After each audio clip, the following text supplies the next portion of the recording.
അപ്പോൾ നമ്മളിന്ന് ട്രൈ ചെയ്യുന്നത് കെല്ലീസിൻ്റെ പോംബാർ എന്ന് പറഞ്ഞിട്ടൊരു ഇമ്പോർട്ടഡ് ഐറ്റമാണ്. അപ്പോൾ ഇത് മെയിനായിട്ട് പുറം രാജ്യങ്ങളിൽ, മെയിൻലി യൂറോപ്പിലാന്ന് തോന്നുന്നു, കുട്ടികൾക്ക് വേണ്ടിയിട്ടുള്ള ഒരു സ്നാക്കാണ്.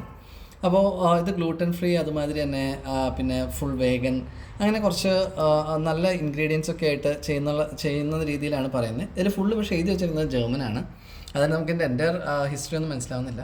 ഇത് പുറമേ നിന്ന് നമുക്ക് വന്നപ്പോൾ കിട്ടിയൊരു ഐറ്റമാണ്. അങ്ങനെ ഇത് ഈ ഒരു പാക്കിന് 65 ഗ്രാമാണ് നമുക്ക് നെറ്റ് വെയിറ്റ് വരുന്നത്. കോസ്റ്റ് അറിയില്ല, കാരണം ഇപ്പോൾ നമുക്ക് പുറമേ നിന്ന് ഇപ്പോൾ തന്നാലും തന്നെ എൻ്റെ എക്സാക്ട് കോസ്റ്റ് അറിയത്തില്ല. ഇതിൻ്റെ മാനുഫാക്ചറിങ് ഓസ്ട്രിയയാണ്. അപ്പോൾ അതുമാതിരി തന്നെ ഇത് കുറേ ഇതിനകത്ത് എന്തൊക്കെയോ എഴുതിയിട്ടുണ്ട്, ഒന്നും ക്ലിയർ ആയിട്ട് മനസ്സിലായിട്ടില്ല, ജർമ്മനായണം തന്നെ. ഇനി നമുക്കൊന്ന് സംഭവം ടേസ്റ്റ് വൈസ് നോക്കാം. അപ്പോൾ നമ്മളൊരു ഫ്രൈംസിൻ്റെ ഒക്കെ ഒരു ടെക്സ്ചറാണ്. അങ്ങനെ കോള ബിയറിൻ്റെ ഒരു ചെറിയ ഷേപ്പിലാണ് ഈ സാധനം ഉണ്ടാക്കിയേക്കണേ. വളരെ തിന്നാണ്. അതുമാതിരി തന്നെ നമുക്ക് കാണാം അതിനകത്തൊരു പൊട്ടോ ചിപ്സിൻ്റെ ഒരു ഫുൾ സ്ട്രക്ചറാണ് ഈ ഐറ്റത്തിന്.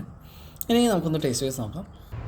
വലിയ എണ്ണ ഫീൽ ചെയ്യാത്ത, അത്യാവശ്യം നല്ല സോൾട്ടി ആയിട്ടുള്ള, രസമായിട്ടുള്ള, വളരെ ക്രിസ്പി ആയിട്ടുള്ള ഒരു പൊട്ടോ ചിപ്സ് ആയിട്ടാണ് ഫീൽ ചെയ്തത്. പിള്ളേർക്ക് ഡെഫിനറ്റായി ഇഷ്ടമാവും. എനിക്ക് നല്ലപോലെ ടേസ്റ്റ് ഇഷ്ടമായി. അപ്പോൾ നിങ്ങൾക്ക് കിട്ടുകയാണെങ്കിൽ ട്രൈ ചെയ്യുക. ചാനൽ ഇഷ്ടമെങ്കിൽ സബ്സ്ക്രൈബ് ചെയ്യാം.